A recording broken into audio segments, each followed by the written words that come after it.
Бастай берейін ба? Послушай. Бисмилlah.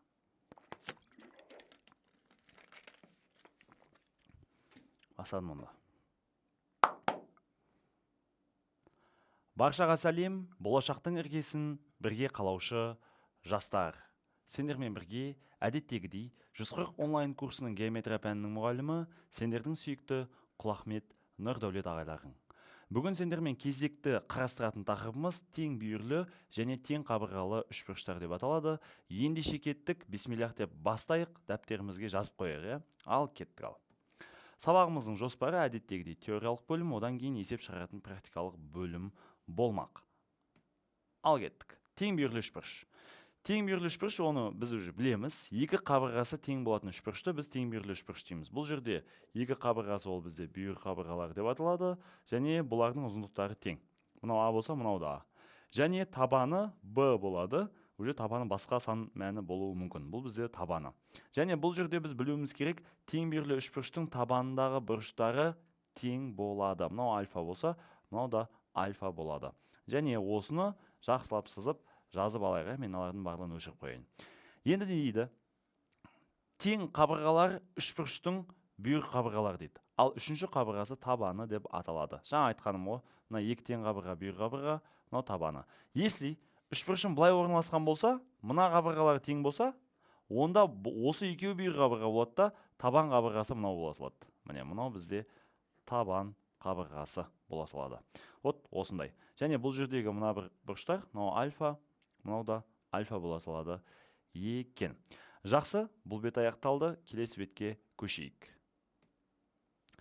Табанына түсірілген медиана, биссектриса, биіктік беттеседі дейді. Три в одном деген айтқаным естеріңде ма? Тең бүйірлі үшбұрыш берілетін болса, яғни бізде мынандай тең бүйірлі үшбұрыш болатын болса, онда мынау табанына түсірілген биіктігім де осы, медианамда осы, еще биссектрисамда осы болады екен. Сонда бізде бұны оқушылар тең бүйірлі үшбұрыш көрсеңдер, бірден три в одном деп жаза беріңдер. Яғни үшеуі біреуінде. Үшеуі біреуінде деген сөз ғой, три в одном. Енді осы жерде, мына жерде тура осы үшбұрыштың мына салынған нұсқасы тұр. Яғни АА екі бүйір қабырғасы, табаны Б болатын болса, онда олар Б бөлінген 2, Б бөлінген 2 бөлінеді. Сонда мынау медиана болып тұр. Еще 90 градус бұрышса биіктік болып тұр. Еще мынау бетта деген бұрышымыз бетта бөлу 2, бетта бөлу 2 деп теңдей бөлініп биссектриса болып тұр. Сонда бұл биіктік, еще медиана, еще биссектриса. Жақсы. Бұл бетім аяқталды. Олай болса келесі бетке көшейік. Әрине оқушылар барлық қабырғасы сондай бола алмайды, барлық биіктік олай бола алмайды. Табанына түсірілген биіктік қой, табанына ғана түсірілген. Яғни мысалы тең бүйірлі үшбұрышым былайынан жатқан болса, бүйір қабырғалар мынау А-дан болса, онда три в одном болатын міне мынау ғой. Мынау бізде үшеуі біреуінде болады екен. Вот осындай. Жақсы, ендеше олай болса келесі бетке көшейік. Тең қабырғалы үшбұрыш.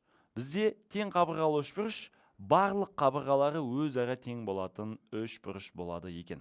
Яғни барлық қабырғалар өзара теңсе, бұл идеальный үшбұрышта өзі сондай. Бұны біз басқаша тең қабырғалы дегенді дұрыс үшбұрыш деп айтады екенбіз. Яғни дұрыс деп жазып қоя салайын.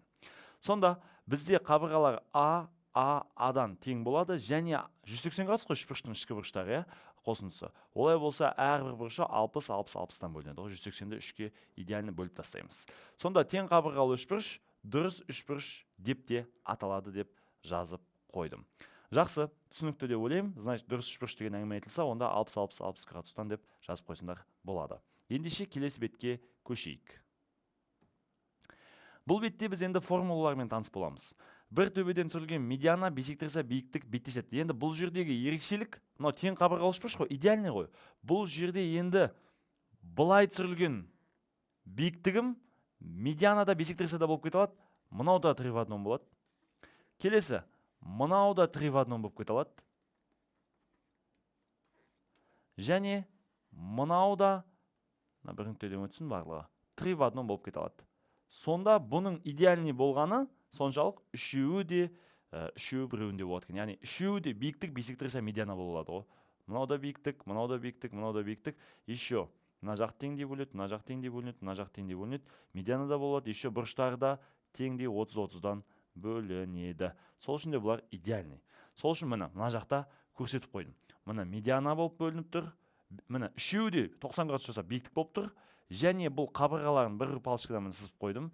Теңдей бөліп тұр, еще қабырғалар теңдей бөлінеді. Мысалы, мына қабырғасы 4-ке тең болса, тең қабырғалы болған үшін мынау да 4, еще 2-2-ден барлығы бірдей бөлінеді ғой. Мына сондай. Сонда бізде медиана бисектриса биіктік үшеуі біреуінде болады екен. Жақсы, түсінікті деп ойлаймын. Енді біз бұныкін былай айтайық. Тең қабырғалы үшбұрыштікін үшеуінде деп айтсақ қалай болады? Үшеуінде деп айтсақ болады, иә? Үшеуі де бар, медианада бисектрисада биіктікте үшеуінде де бар ғой. Мына үш сызықтың, үш кесіндінің үшеуінде де бар. Үшеуінде деп айтсақ болады негізі. Немесе три в одном деп айта берсек те болады, мына біреуін алған кезде. Разница жоқ. Сонда тең бүйірлерінікі үшеуі біреуінде, ал тең қабырғалынікі үшеуінде деп айтуға болады, ше. Енді қараңдар, жалпылама айтып жатқаным ғой. Енді P тең 3 еселенген А деген периметр. Периметр дейді да, әрбір қабырғасын қосқанға тең ғой. Енді А, үшеуін 3 рет қосқаннан гөрі 3А деп жазасаған тиімдірек дейді. Сонда периметр тең болады 3 еселенген Аға. Сосын биіктік. Биіктік дегеніміз А түбірас 3 бөлу 2-ке тең дейді да. Осын жаттап алыңдар оқушылар, өмірлерінде кәдімгідей жеңілдетеді. Именно тең қабырғалы үшбұрышта ғана орындалатын формулалар мыналар. Биіктігі А түбірас 3 бөлінген 2-ке тең, ал ауданы А квадрат түбірас 3 бөлінген 4-ке тең. Енді осы жерде мен қорытып шығара салайын. Биіктікті ұмытып қалсақ формуласын қорытуға болады. Оны қалай қорытамыз? Оны мен қазір бүйтем. Үшбұрыш салам. Мынау бізде давайте тең қабырғалы үшбұрыш болсын. Оның әрбір бұрышы 60 және 60 градустан болсын. Енді мына қабырғам А, мына қабырғам А, мына қабырғам тоже А болсын. Енді біз қазір биіктік түсірейік. Тең қабырғалы үшбұрышта мына қабырғам бізде биіктік болсын. Енді 60 градус дегенім бұл үшеуі біреуінде три в одном, яғни бисектрисаның да қызметін атқара алатын болған үшін 60 градусын 30-30-дан бөлінеді, төбесі. Сонда мына жер бізде биіктік болған үшін 90 градус. А дегеніміз мына теңдей 2-ке бөлінеді. Сонда А бөлінген 2 мына жер. Мына жер А бөлінген 2 деп жазып қоямын. Енді мына моментті қараңдаршы. Енді қазір былай. Синустар теоремасын қолдана аласыңдар ма оқушылар? Осы жерге синустар теоремасын тамаша қолданып кету керекпіз. Қараңдар. Мынау бізде А, иә. Мынау бізде А бөлінген 2. Аға қарсы жатқан ол бізде 90 градус, міне. Синус 90. А бөлінген 2-ке қарсы жатқан синус 30 градус. Осы тік бұрышты үшбұрышқа, мына бір оң жақ бетте көк түспен жазған үшбұрышыма синустар теоремасын жазамын. Яғни А бөлінген синус 90 тең болады А бөлінген 2 бөлінген, А бөлінген 2-nin дымда қатысы жоқ, бұны алмай қойын дейді бақшы. Аш қой мен тапқым келгені. Ашпен алып кете салайын. Ашпен. А бөлінген 2-мен де жазуға болады, бірақ ол кезде басқа нәрсені табуға көмектеседі да сендерге. Мен Аш және соған қарсы жатқан 60 градус дей саламын. Яғни Аш бөлінген синус 60. Сонда мен Аш табуым керек қой түпкі мақсатым, иә. Мына А мен Аш арқылы. Сонда А бөлінген синус 90, Аш бөлінген синус 60 дедім. Мына 30 градусы керек емес болып қалды. Бірақ жаза салдым сонда да. Енді қараңдар, А бөлінген синус 90 градустағы мәні 1-ге тең. Аш бөлінген синус 60 градустағы мәні түбірасты 3 бөлінген 2-ге тең. Енді пропорция 1 мен Аш көбейтіледі, ал түбірас 3 бөлінген 2 мен А көбейтіледі. Сонда Аш тең болады. А дегенін түбірас 3 бөлінген 2-ге көбейтілсе, А түбірас 3 бөлінген 2 болады. Міне Аштың формуласы қорытылып шықты. Енді ауданшы. Тең қабырғалы үшбұрыштың ауданын біз қалай табамыз? Тең қабырғалы үшбұрыштың ауданын, оны да қорытып бере салайын. Кез келген үшбұрыштың ауданын былай тапсақ бола ма? 2-ден 1 АБ синус альфа десек болады ғой, иә? Сонда 2-ден 1 АБ-ның орнына енді бұның екі қабырғасы А және А ғой, тең қабырғалы үшбұрыш болған үшін А және А деймін. Және арасындағы бұрыш 60-60-тан бөлінеді дедім ғой. Сонда барлығы 60-тан болған кезде мына А мен А-ның арасында бұрыш 60 градус, онда синус 60 градус жазамын. Мына қара мен ұбытта отырмын, 2-ден 1 АБ синус альфамен қорытып атырмын да, тең қабырғалы үшбұрыштың формуласын ұмыт қалғаным үшін. Сонда 2-ден 1 А мен А көбейтіледі, А квадрат болады, синус 60 градустағы мәні түбірасты 3 бөлінген 2 болады. Сонда бөліміндегі 2 мен 2-міз бөлімінде 4-ті береді, ал А квадрат пен түбірас 3 көбейтілсе, А квадрат көбейтілген түбірасты 3 болады. Сонда А квадрат түбірас 3 бөлінген 4 деген осы ғой міне. Сонда жай ғана 2-ден 1 АБ синус альфамен қорытып шығаруға болады екен. Биіктікті синустар теоремасымен, ал ауданды 2-ден 1 АБ синус альфамен қорытып шығарып бердім оқушым. Жақсы, осыменен бұл бетім аяқталды. Олай болса, келесі бетке көшейін. Дәл қазір оқушым бірден айтайын, бір паузаға қойып, бір ой елегіне өткізіп ал. Өзің бір қорытып көр, хорошо? Бір көргеннен түсінбей қалуың мүмкін. Ондай болса, бәлкім жылдамдығын сәл азайтып көр, немесе қайталап қарап көр, міндетті түрде түсініп аласың. Мен 0-лік деңгейдегі оқушы үшін түсіндіріп жатырмын. Ендеше келесі бетке көшемін. Келесі бетте енді тең қабырғалы үшбұрышқа ішти және сырттай сызылған шеңберлердің центрлері, жалпы шеңберлер туралы айтамыз. Енді осы жерде айтады, осы тең қабырғалы үшбұрыш бар ғой, соған ішти және сырттай сызылған шеңберлердің центрлері беттеседі. Қандай үшбұрышта? Әрине тең қабырғалы үшбұрышта. Хорошо? Енді олай болса, тең қабырғалы үшбұрышқа сырттай шеңбер сызылсын және ішти шеңбер сызылсын. Біз білеміз ғой, ішти сызылған шеңбердің радиусы мына жерге 90 градус жасайды. Мен айтқан болатынмын, жанамаға 90 градус жасайды әрдайым ішти сызылған шеңбер. Енді осы кезде центрлері ортақ болады дейді ғой. Сырттай сызылғандікі де, ішти сызылғандікі де. Енді осы жерде олардың радиустары туралы мынандай әңгіме айтады. Үлкен радиусымыз тең болады 2 еселенген радиусқа дейді. Яғни бізде мысалы кішкентай радиусымыз 4-ке тең болса, үлкен радиусымыз 8-ге тең болады ғой. Тазасы ішти сызылған шеңбердің радиусы 2 есе кіші болады сырттай сызылған шеңбердің радиусынан. Немесе керісінше айтуға болады. Үлкен радиус кіші радиустан 2 есе үлкен. Болды осы ғана. Енді үлкен радиусымызды табу үшін бізде айтады А бөлінген түбір асты 3 дейді. Ал мына жерде момент қайттан түсіру керек осы бетті. Мынау S деп берген жоқпын ғой мен. R деп бердім ғой, ё-моё. Дұрыстап жүрейін қазір. Осы бетті қайттан түсіру керек. Жазып қоясыз ба? Кейін монтажда кім қиналып қалмай ма? Өзі қарап шамаған. Бақылаушы жоқ болып тұр ғой қасымда. Ештеңе етпей ма? Болды.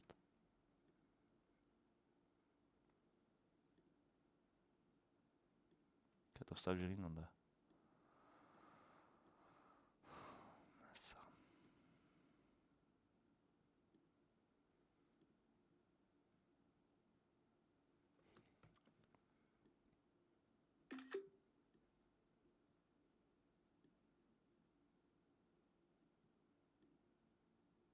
Осы бетті басынан қопшым.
Все, айта берем, келесі бетке өтейік деймін да. Ал енді тең қабырғалы үшбұрышқа ішти және сырттай сызылған шеңберлер туралы айтайық. Тең қабырғалы үшбұрыш болсын, соған сырттай шеңбер сызылсын және ішти шеңбер сызылсын. Сонда айтады, тең қабырғалы үшбұрышқа ішти және сырттай сызылған шеңберлердің центрлері беттеседі. Енді тең қабырғалы үшбұрыш екені түсінікті ғой, сол үшін үшбұрышқа деп жаза салдық. Ал негізі сендер тең қабырғалы үшбұрышқа деп жазсаңдар болады. Шатасам деп ойласаңдар ше. Енді қараңдар, бірінші формула осы жерде. Бізде сырттай сызылған шеңбердің радиусы үлкен R, ішти сызылған шеңбердің радиусы кіші R екендігін білеміз. Енді осы жерде ішти сызылған шеңбердің радиусы 90 градус бұрыш жасайтынын да білеміз деп ойлаймын. Енді мен қазір былай жасаймын. Үлкен R тең болады 2 еселенген радиусқа деп жазамын ғой. Бұл не деген сөз? Бұл дегеніміз центрлері екеуіне ортақ болады. Ішти сызылған шеңберде, сырттай сызылған шеңберде. Себебі бұл идеальный үшбұрыш та, өзі сондай дұрыс үшбұрыш. Енді центрлері ортақ болады. Еще мынандай нәрсе бар. Мына радиусы мысалы 2-ке тең болса, үлкен радиусым содан 2 есе үлкен ғой, тазасын айтқан, 4-ке тең. Болды, мынау соны айтады. Сонда ішти сызылған шеңбердің радиусы сырттай сызылған шеңбердің радиусына қарағанда 2 есе кішкентай. Болды, осыны жазып алайық. Үлкен R тең болады 2 еселенген радиусқа, кіші радиусқа. Енді осы жерде үлкен радиус дегеніміз А бөлінген түбір асты 3, кіші радиус дегеніміз енді айттым ғой, 2 есе кіші болады дедім ғой, онда А бөлінген түбір асты 3-ті полный 2-ке бөле саламын ғой. Полный 2-ке бөлсем, мына түбіраш үшін бөліміне түседі, сонда а бөлінген 2 түбіраш болып кетеді ғой, мына формулам. А бөлінген 2 түбірашке айналып кетеді. Оқушы мына жерде былай түсініп қалма. А-ны түбіраш бөлінген 2-ге бөліп жатқан жоқсың. А бөлінген түбірашты 3-ті 2-ге бөліп жатсың. Сол кезде түбіраш бөліміне түседі. Көрдің ба? А бөлінген 2 түбіраш болады. Кішкентай радиусым үлкен радиустан 2 есе кіші болған үшін просто мынаның бөліміне 2 жазамын ғой, болды. Сол кезде кішкентай радиусым шығады. Атак екеуі бір формула, я. Кейбір кітаптарда иррационалдықтан құтылған нұсқасын береді, яғни түбіраш 3-ке көбейтіп бөледі, сонда бүйтеді. А түбіраш бөлінген 3 деп береді. Мынанда түбіраш 3-ке көбейтіп бөледі, сонда А түбіраш 3 бөлінген 6 деп береді. Кейбір кітаптарда олай беруі әбден мүмкін, оқушым. Иррационалдықтан құтылған нұсқасын, жазып қоя салсаңдар болады. Енді мен өшіріп тастаймын. Мен иррационалдықтан құтылмаған нұсқасын жазам. Енді қараңдар. Бұл қайдан шықты деген сұрақ туындап отқан шығар сендерде. Бұның енді шығу тарихына үңілейік жаймен деп. Енді бұның шығу тарихы қазір былай болады. Мен дәл қазір былай жасаймын. Мынау түсіп тұрған биіктік болсын. Мына радиусым бізде биіктік болып кетсін. Енді маған үлкен радиус тауым керек. Мына жерден мен былай биіктік түсірем. Және былай биіктік түсірем, 3 биіктік түссін. Міне. Идеальный болған үшін бұл центр арқылы өтеді, міндетті түрде. Енді қараңдар, бұл 3 в 1, яғни үшеуі біреуінде қызмет атқарады. Немесе үшеуінде деп айтсақ болады, үшеуінде. Енді үшеуі біреуінде деп айта берейін мен. Мына бір қабырғасын айтып жатырмын, өйткені бір қабырғада үшеуі бар, 3 қасиет бар. Медиана, биссектриса, биіктік. Значит, мен қазір бүйтсем бола ма? Мынау бізде үлкен R болатын болса, мына жерде кішкентай R деп айтсам болады, төменгі жағын, Енді мынаны қараңдар. Неге кішкентай R? Себебі шеңбердің центрін мына шеткі нүктемен байланыстырып тұр, мынау жанасу нүктесімен іштей сылған шеңбердің радиусын же. Болды, онда іштей сылған шеңбердің радиусын беріп тұр, мынау толыққанды. Енді мен қазір сразу былай айтамын. Олай болса, бізде мынандай бір қасиет бар еді медиананың. Мынау медианалардың қиылысу нүктесі G нүктесі деп ойлайық. G нүктесі арқылы ол қалай бөлінетін еді? Төбесінен басып санағанда 2 бөлінген бір қатынасындай бөлінетін еді. Яғни мына жер 2x болады. Мына жер x болады. Содан мен біле аламын, что іштей сылған шеңбердің радиусы үлкен радиустан 2 есе кіші екендігін. Көрдің ба? Мынау содан шығады. Бұл бірінші нәрсе. Екінші, үлкен радиусты біз қалай қорытып ала аламыз? Оны біз қазір былай қорытып аламыз. Үлкен радиус дегеніміз дәл қазір R тең ABC бөлінген 4S-пен шығаруға болады негізі. ABC деген 3 қабырғасы, ол A көбейту A, 4S-тен аудан ол A квадрат түбіраш 3 бөлінген 4. Енді осы жерде қараңдар. A квадрат пен A мен A қысқарып кетеді, 4 пен 4 қысқарады, сонда A бөлінген түбіраш қалады ғой. A квадрат түбіраш бөлу 4 деп S-тің орнына не үшін жаздым? Себебі жаңа ғана өттік қой ауданның формасын. A квадрат түбіраш бөлінген 4. Вот мына осымен қорытып, үлкен радиустың формасын шығара саламын. Ал кішкентай радиус содан 2 есе кіші ғой, болды. Немесе S тең P дегенмен қорытып шығаруға болады. Яғни R тең болады A плюс 2S бөлінген A плюс B плюс S дегенмен. Олайынан да қорытуға болады. Мынандай формула бар еді, A плюс B плюс S бөлінген 2 еселенген аудан. Олай болса, үшеуінің қабырғасы тең қабырғалы үшбұрыш болған үшін A болады. 2 еселенген аудан дейтін A квадрат түбіраш бөлінген 4. Яғни A квадрат түбіраш бөлінген 4 деймін. Сонда мынау 3 еселенген A болады. Мына жерде 2 мен 4 қысқарады, бөлімінде 2 қалады. Сонда A квадрат түбіраш 3 бөлінген 2. Сонда мынау A менен мына квадраты жойылып кетеді. Және мына бір 2-міз алымына көтеріледі. Сонда бізде былай болады. 6 бөлінген A түбірасты 3 болады. Так, жоқ, A плюс B плюс S бөлінген 2 емес, наоборот жазып жүріппін, кешірім сұраймын. 2S бөлінген A плюс B плюс S. Мына жерде кешірім сұраймын. Қате жазып жүргенім қалай кетті? Бізде сонда мына жеріміз осы жерден бастап айта салайын ба? Болады ғой,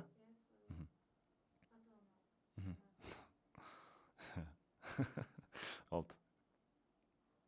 Ал енді біз іштей сылған шеңбердің радиусын таба аламыз да осылайнан.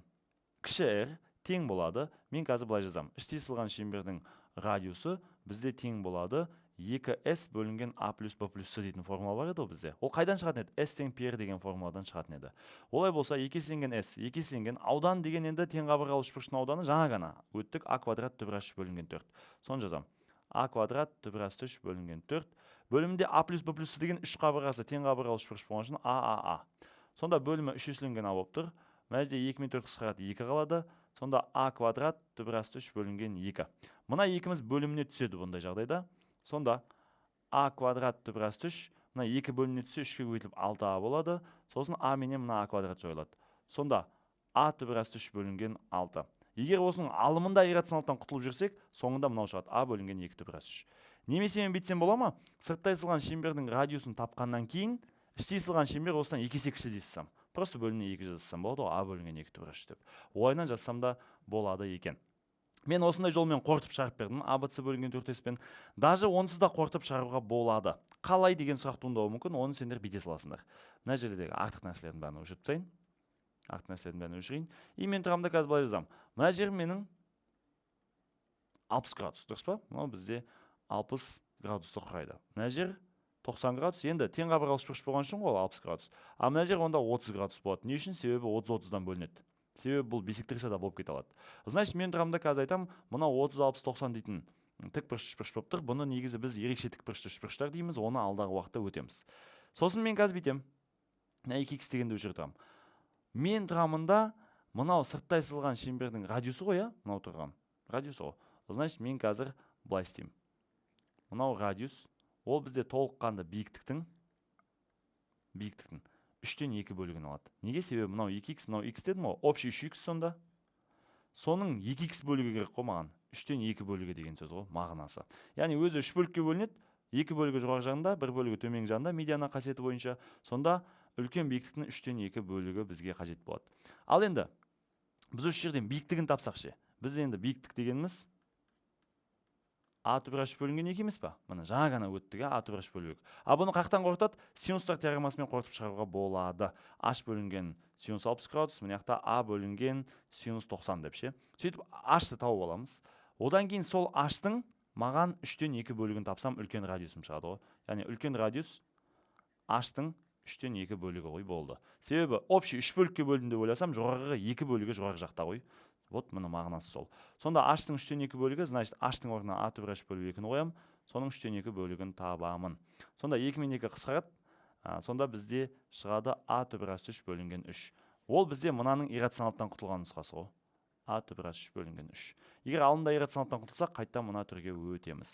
Вот мұны осылай қорытып шығара беруге болады әртүрлі әдіс тәсілдермен. Негізі мынадан да басқа сырттай сызылған шеңбердің радиусын және іштей сызылған шеңбердің радиустарын қорытып шығара беруге болады алтыным. Олай болса, қазір келесі беттен бастап біз есептер шығаратын боламыз. Бұны мен видео сабақтың келесі бөліміне қалдырып отырмын. Олай болса, мен тең бүйірлі және тең қабырғалы үшбұрыштарға арналған видео сабағымның бірінші бөлімін осымен тәмамдаймын. Барлық формулаларды қорытқандардың барлығын есіңде сақтап ал, барлығын жазып ал, сонда барлығы чики-чики болатыны сөзсіз. Формулаларды жаттап ал. Олай болса, екінші бөлімде жүздескенше.